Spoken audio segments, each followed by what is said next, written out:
Mos harroni të na ndiqni në kanalin tonë në YouTube, duke bërë like dhe subscribe.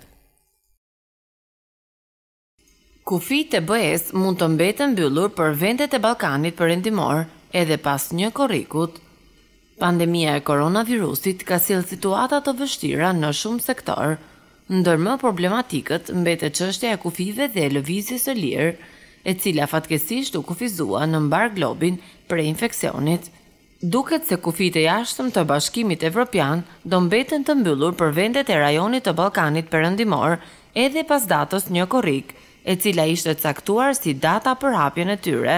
Një propozim i para disa javëve nga Komisioni Evropian kishte rekomanduar që kufijt e brendshëm të BE-s të hapen jo më vonë se data 15 qershor, ndërsa për vendet e Ballkanit Perëndimor, Komisioni kishte rekomanduar që kufijt e jashtëm të hapen prej 1 korrikut, duke arsyetuar vendimin me përmirësimin e situatës së pandemisë.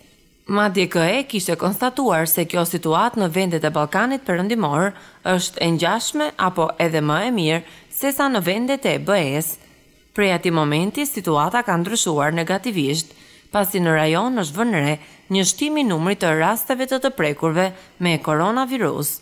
Kjo ka bërë që disa shtete të BE-s të marrin masa individuale dhe që në nivel të BE-s të vihet në pikpyetje heqja kufizimeve për hyrjen në BE të shtetasve të vendeve të Ballkanit Perëndimor.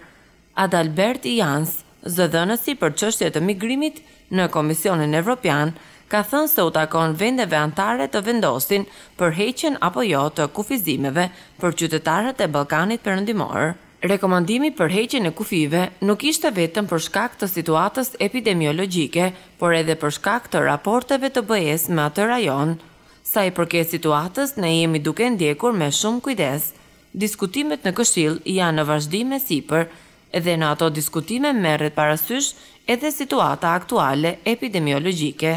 Komisioni Evropian mund të paraqesë rekomandime, por vendimi për të hapur apo jo kufijt u takon vendeve anëtare.